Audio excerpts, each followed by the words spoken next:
Yo, welcome to a new Automaton Apparatus video.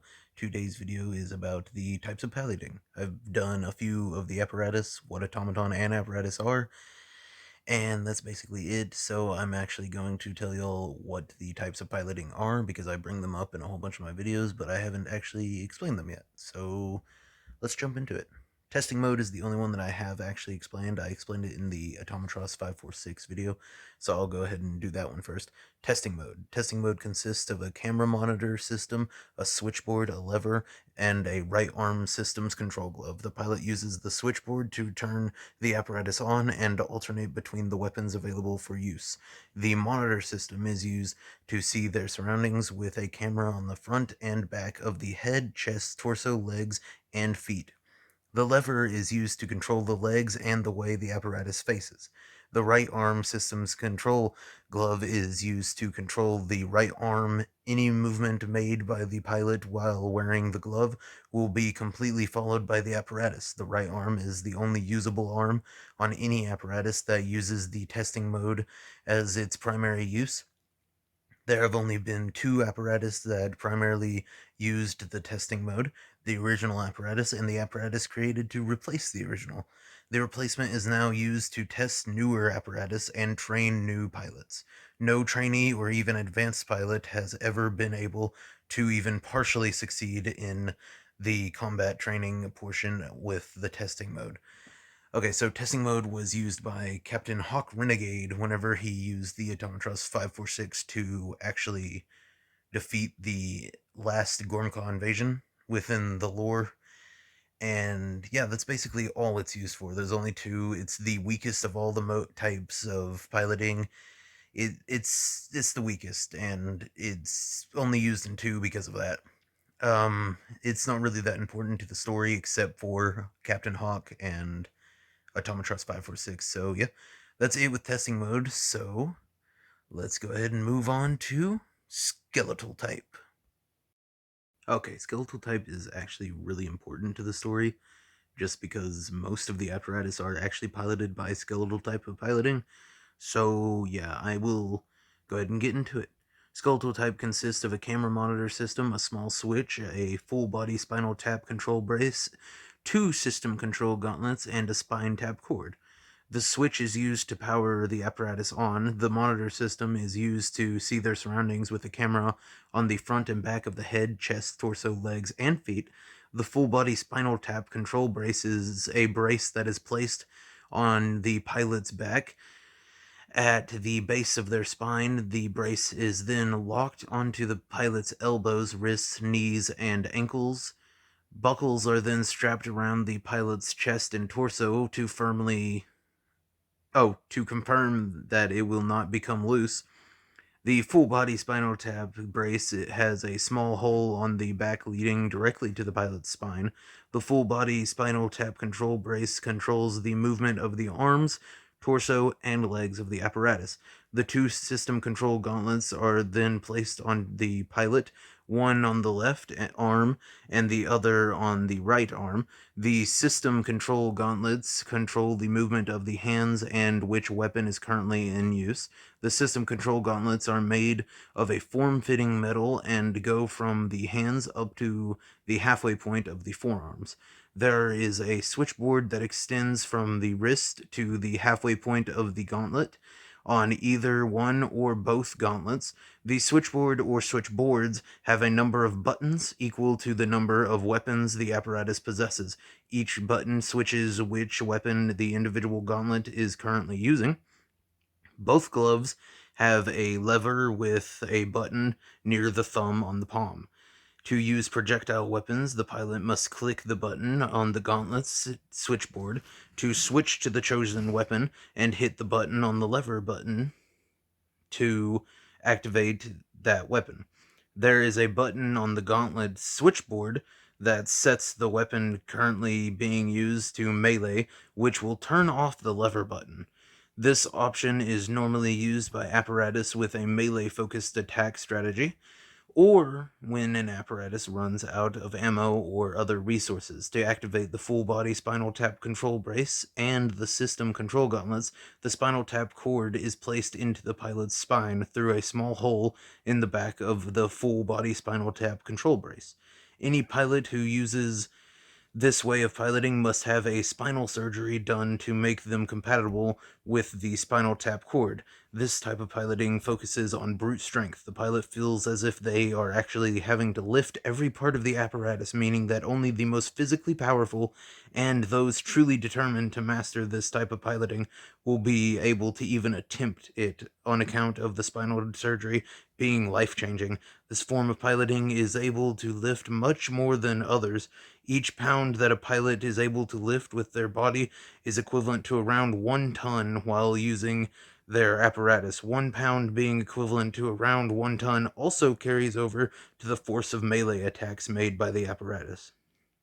So yeah, I know there is a lot in that one, but basically it is just a little brace put on them, the cord goes in, the gauntlets are used to control the hands and arms, and each button on the gauntlets control button board is how you switch weapons, and then you can switch on to where it's only melee so that, clicking the button won't accidentally make a weapon go off.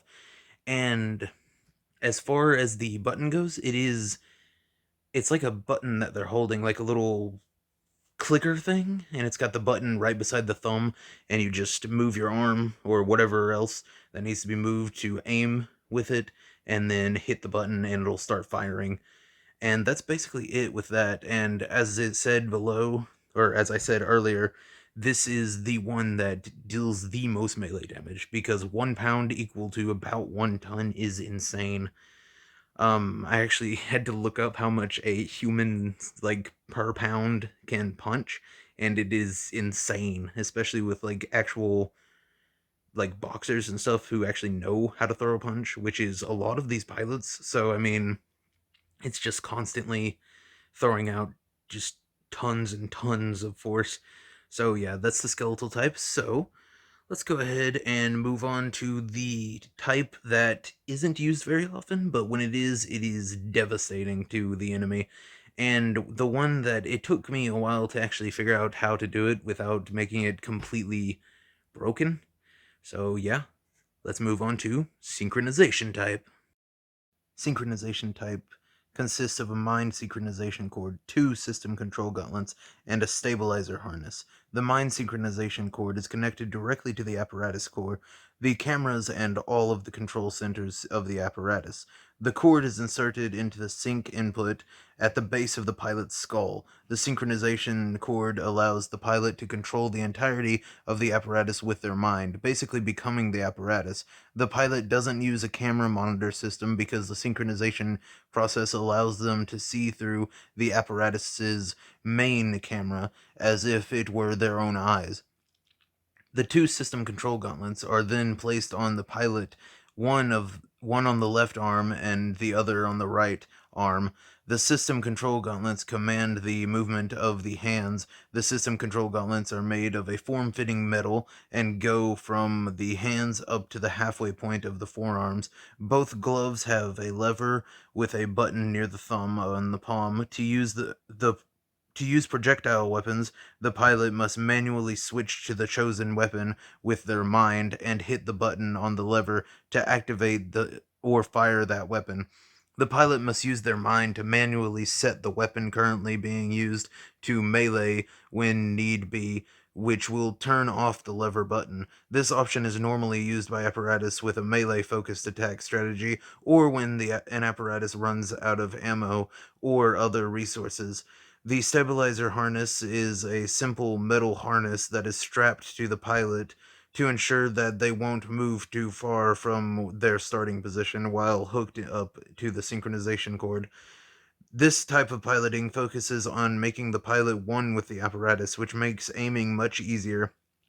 The pilot must have an extensive amount of knowledge on the apparatus they are piloting, because switching weapons is not as simple as just pressing a button. They must think of the process that the apparatus mechanisms must go through to switch between each weapon. The physical strength of an apparatus that uses the synchronization type is predetermined and is extremely difficult to change on account of the fact that the pilot must strain not their body but their mind. While the strength of an apparatus using synchronization type of piloting is not extremely powerful, it does move at speeds equal to the speed that they are able to form thoughts, and not the speed of their body. An apparatus using this type of piloting can go well above 300 miles per hour on the ground, speeds of over 1,000 miles per hour in the sky, and based on how quickly the pilot is able to form thoughts, they could possibly go at unimaginable speeds in the vacuum of space. An apparatus that uses the synchronization type of piloting can only be bound to one pilot as a piece of the pilot's mind is left with the apparatus during the first synchronization.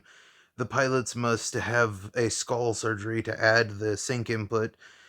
Most pilots who have the skull surgery have minor side effects, and every one in 10 experience extreme side effects that are life changing.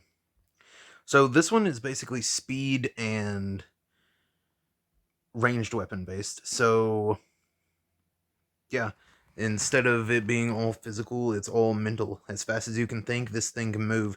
So basically, it could probably go. Uh, I'm gonna say it could probably go at the speed of light, depending on how fast you form thoughts. So I mean, yeah, and depending on how fast you can form thoughts, you could probably, in the apparatus, dodge beam rifles and everything else that anyone throws at you, but it's not as strong, and making the apparatus actually lift more than it's already set to lift is extremely hard and stressful on the pilot's mind. This piloting type is uh new because it was first used by Melanie, the pilot of apparatus codename Uno B, which was a sniper type of apparatus that moved at insane speeds. It was almost going at the speed of light, as I said before, which means that they probably can go at the speed of light.